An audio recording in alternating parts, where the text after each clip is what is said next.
Assalamualaikum warahmatullahi wabarakatuh. Selamat pagi, selamat siang, selamat malam. Salam sejahtera buat anak-anakku semua.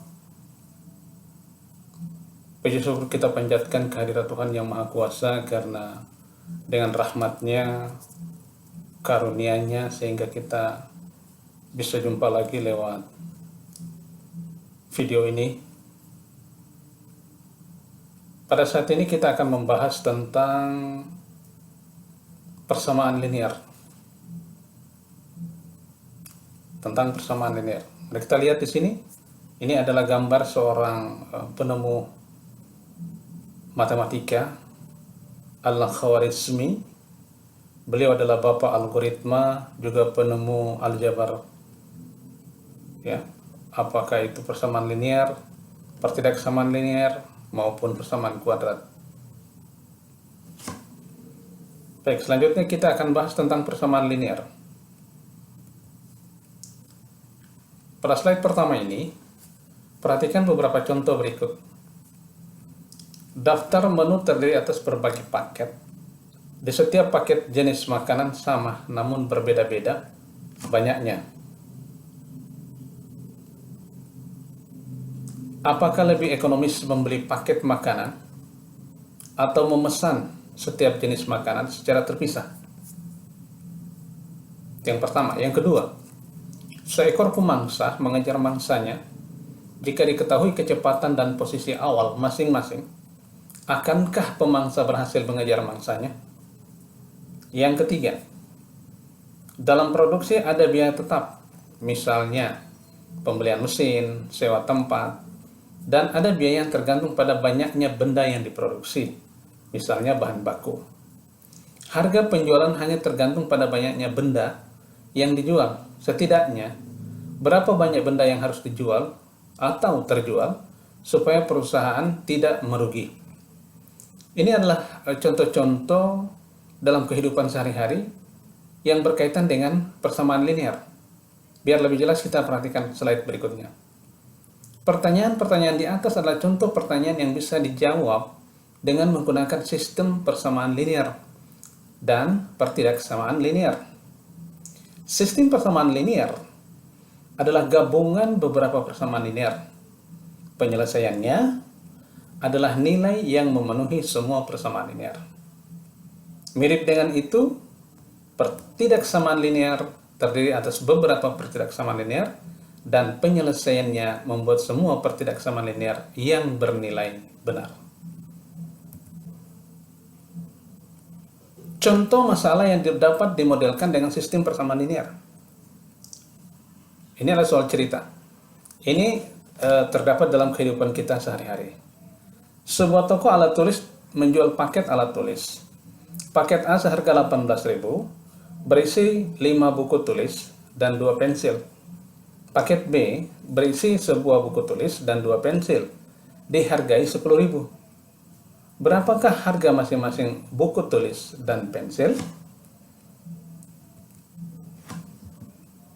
Penyelesaiannya, jika B menyatakan harga sebuah buku tulis dan P menyatakan harga sebuah pensil, jadi kita mengambil simbol saja, buku itu B, pensil itu P.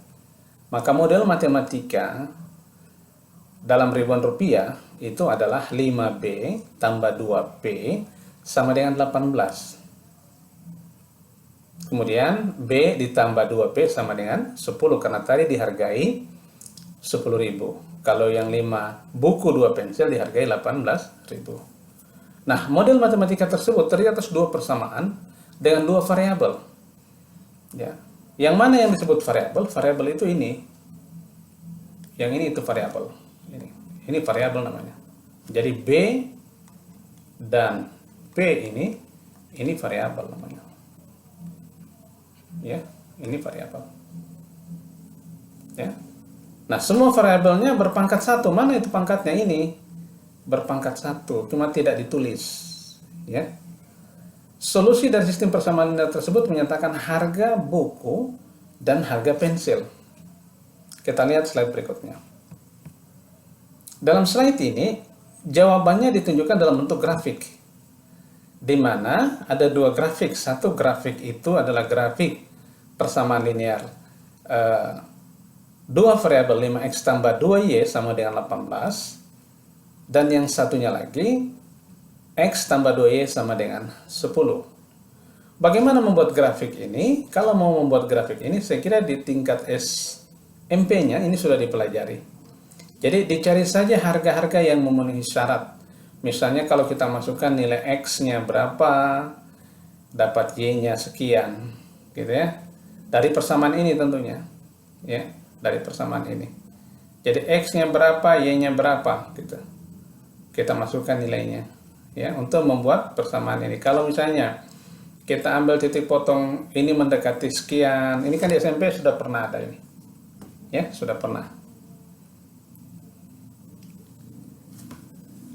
Demikian juga dengan persamaan garis yang ini sudah pernah dipelajari di SMP bagaimana cara membuat grafik. Dari dua grafik ini, ya, dari dua grafik ini ada satu titik potong, ini titik potongnya. Nah, ini titik potongnya. Titik potongnya itu terletak pada titik 2,4. Ya, 2,4 titik potongnya. Ya. Nah, titik potong ini adalah solusi dari soal yang tadi, ya. Soal yang tadi. Di mana 2 itu adalah x-nya karena titik itu terdiri dari x, y, ya. Jadi titik itu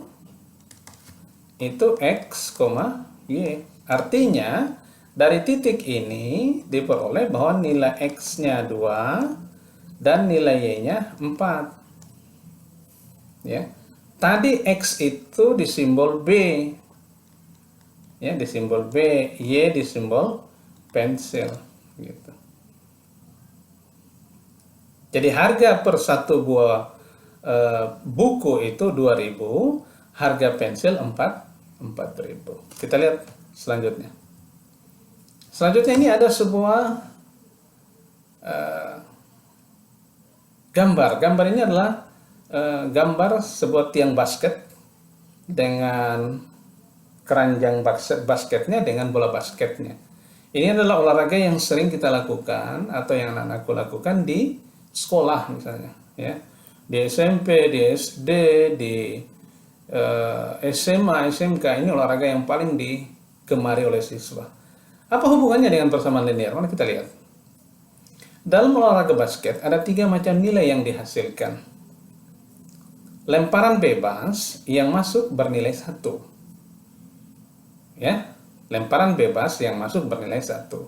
Lemparan dari dalam daerah bernilai 2. Dan lemparan dari luar daerah bernilai 3. Wijaya mencetak nilai 27 dalam sebuah pertandingan. Ia memasukkan bola 16 kali ke dalam keranjang dengan 6 diantaranya berupa lemparan bebas. Berarti ada ciri-ciri di sini bahwa lemparan bebas itu ada 6. Tentukan berapa kali ia mencetak masing-masing angka. Ya.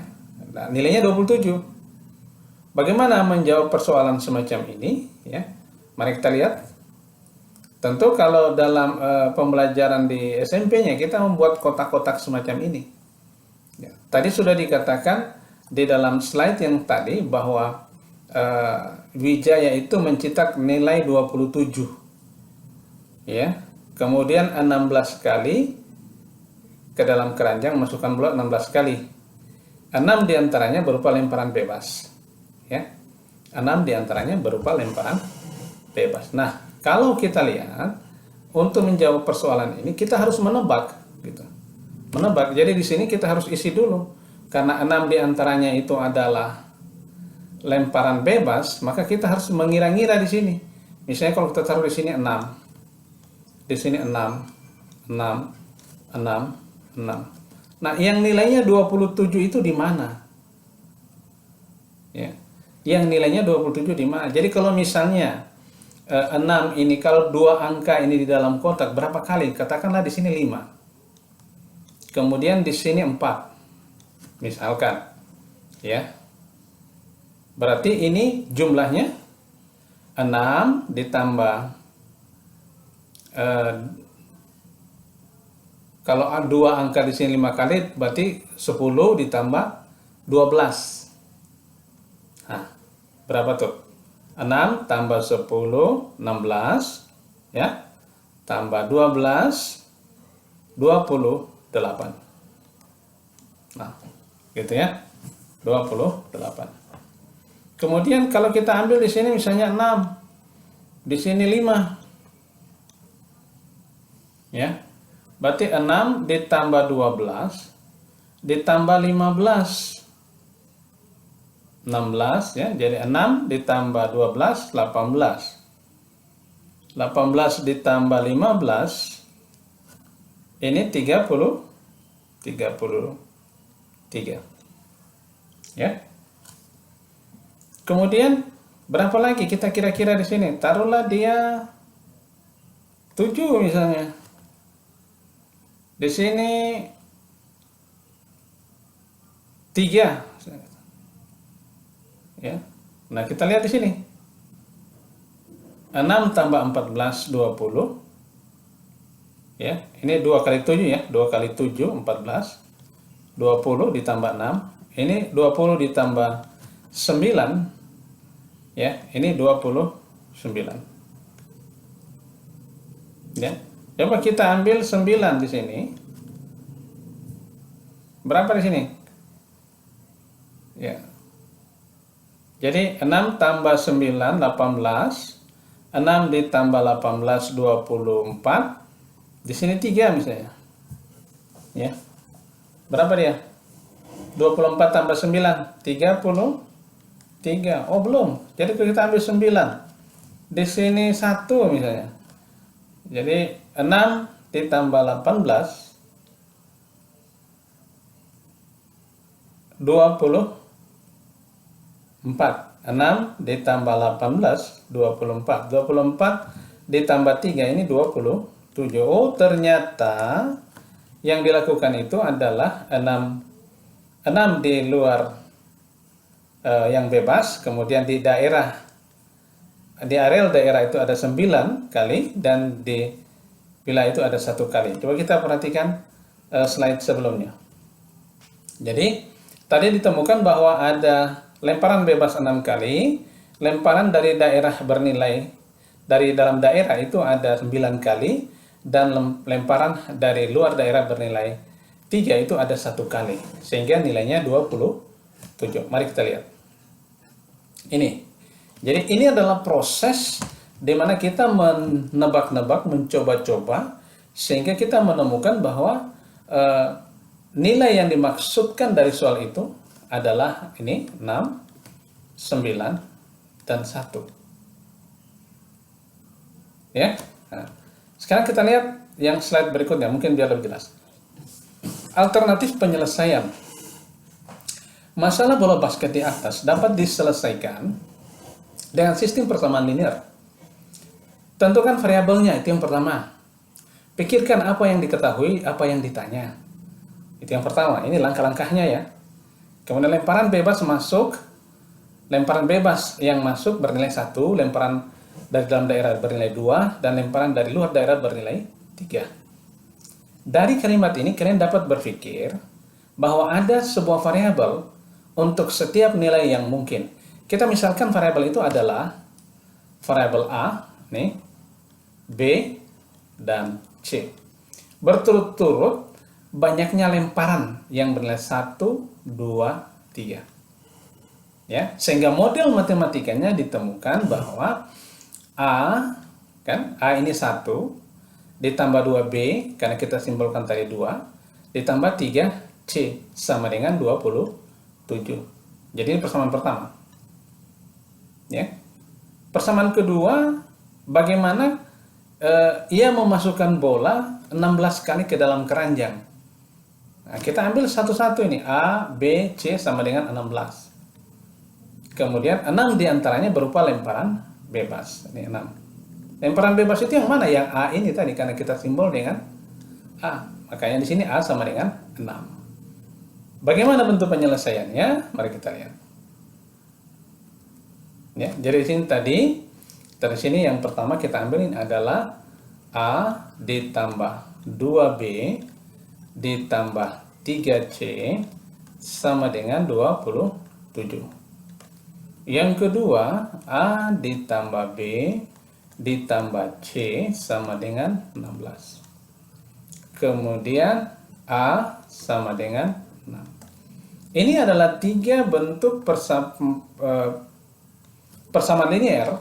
Tentunya karena hurufnya ada 3, maka yang disebut persamaan linear, ya, 3 variabel gitu.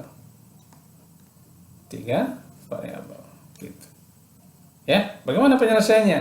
Nah, tentunya kita misalkan inilah persamaan yang pertama, ini persamaan yang kedua, ini persamaan yang ketiga. Maka yang kita lakukan adalah kita ambil dulu persamaan kedua boleh dengan 3, jadi kita ambil persamaan 1 dan 3 misalnya.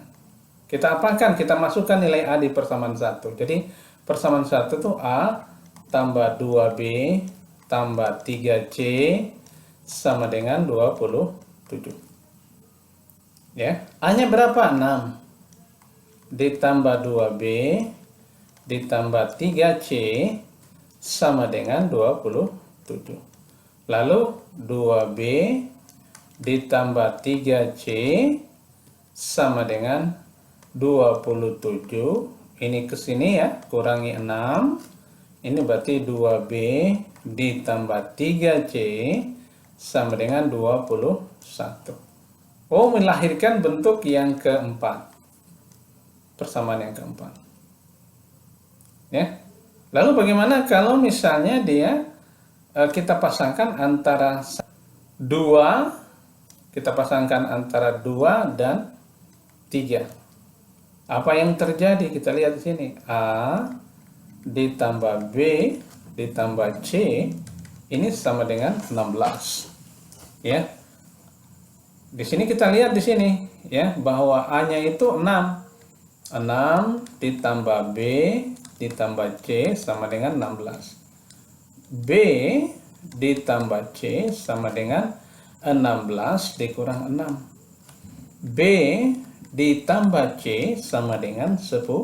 10 ini melahirkan persamaan yang ke-5. Ya. Lalu dengan konsep eliminasi dan substitusi, 4 dan 5 ini bisa kita selesaikan. Ya, 4 dan 5 bisa kita selesaikan. Jadi kita mau pakai metode apa? Nah, kita pakai metode eliminasi saja ya. Jadi saya garis dulu biar jelas ya. Nah, kita pakai metode ini di SMP sudah dipelajari. Metode eliminasi ya. Bagaimana itu metode eliminasi? Mari kita lihat. Jadi 4 persamaan 4 dan 5. Yang mana itu 4 itu? 2B ditambah 3C sama dengan 21 dan B ditambah C sama dengan 10. Nah, masing-masing ini kita kalikan dengan berapa? Kita mau eliminasi yang mana dulu? Ya, eliminasi itu menghapus atau membuat salah satu variabel itu bernilai 0. Kita ambil B saja, berarti di sini kita kali kebalikannya. Ya, kalau B berarti ini 1 kita taruh di sini, 2 yang ini kita taruh di sini. Gitu. Kemudian kita kalikan. Yang atas dikali 1 semua tentunya jadi begini, 2B tambah 3C sama dengan 21. Kemudian 2B ditambah 2C sama dengan 20. Dari mana 2B ini? 2 kali B, 2B ya ini. Kemudian 2 kali C, 2C. Kemudian 2 kali 10. Nah, ini hasilnya. Baru kita kurangkan. Jadi menambah atau mengurang di sini tergantung persamaan yang hasil eliminasi tadi. Ini tentu nilainya 0 karena sama. 1 positif. Ya. Jadi positif dua-duanya ya, bukan 1 positif. 2B ini 2B sehingga di sini kurang. Ya. Kemudian 3 kurang 2, 1 berarti tinggal C 1. Oh, ternyata C-nya 1. Ya, kita sudah dapat C1, kemudian tadi A6. Kita tinggal mau menentukan B-nya berapa. Maka kita ambillah persamaan yang kelima yang paling mudah. Ya, jadi yang kelima, persamaan yang kelima, ya, yang kita ambil ini adalah B ditambah C sama dengan 10. C-nya berapa? B ditambah 1 sama dengan 10. Maka B adalah 10 dikurang 1, B adalah 9. Nah, ini tadi. Ya. Sehingga diperoleh ini. Ya. A-nya berapa? A-nya tadi 6. Nah, ini dia tadi.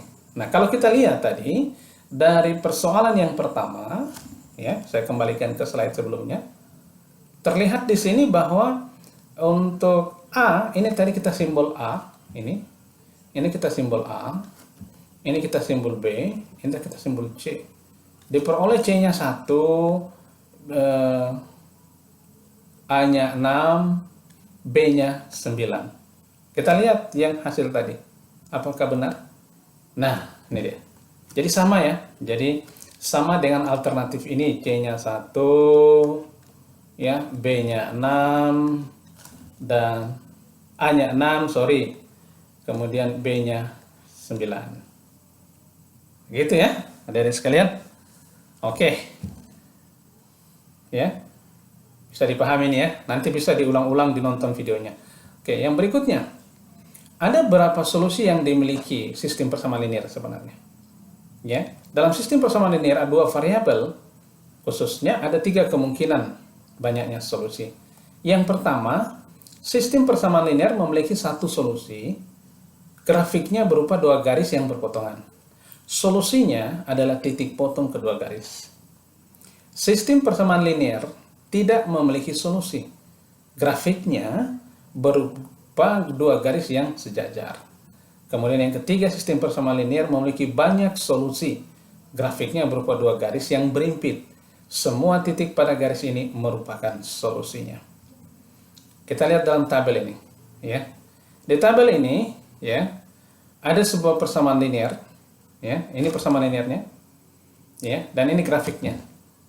Ada titik potong. Titik potong mana yang dimaksud ini? Titik potongnya itu yang ini. Ya. X-nya minus 1, Y-nya 2. Karena tadi ada yang memiliki satu solusi. Ya. Nah, berikutnya kita lihat lagi yang kedua. Tidak ada titik potong. Artinya garis itu sejajar persamaan linear itu. Kemudian tidak ada solusi di sini karena tidak ada titik potong. Karena garisnya sejajar. Yang ketiga, banyak solusi. Banyak solusi itu karena garisnya berimpit. Antara persamaan 2x tambah 3y sama dengan 1 dan 4x tambah 6y sama dengan 2, ini garisnya berimpit. Berimpit itu maksudnya menyatu. Sehingga semua titik-titik yang ada di sini adalah solusi dari persamaan linear ini. Itu maksudnya tadi. Ya. Untuk gambar yang ini inilah gambar grafik persamaan linear berikut. Ini ketiga bidang berpotongan di satu titik. Titiknya 1,00. Ini untuk 3 variabel. Ini gambar untuk 3 variabel. Ya. Nah, jadi kalau 3 variabel ini ada 3 sumbu. Ini adalah sumbu Y-nya. Kemudian ini adalah X-nya dan ini adalah Z-nya. Jadi 3 sumbu dia karena dimensi 3. Gitu. Ya. Lanjut. Oke. Ini adalah contoh soal persamaan linear yang bisa diuji coba di rumah, ya. Ini soal yang kedua. Oke, referensi ini Bapak kutip dari buku Matematika SMA SMK kelas 10 karangan Diki Susanto dan kawan-kawan. Ini terbitan dari Kementerian Pendidikan, Kebudayaan, Riset dan Teknologi, Badan Penelitian dan Pengembangan Perbukuan, Pusat Kurikulum dan Perbukuan Nasional. Demikian apa yang bisa Bapak sampaikan dalam pertemuan kali ini. Semoga apa yang Bapak sampaikan ini ada manfaatnya dan dapat dijadikan referensi belajar di rumah. Jangan lupa untuk selalu dalam aktivitas kita di rumah atau di luar rumah, kita tetap menerapkan protokol COVID-19. Demikian anak-anakku sekalian, Bapak akhiri, Assalamualaikum warahmatullahi wabarakatuh.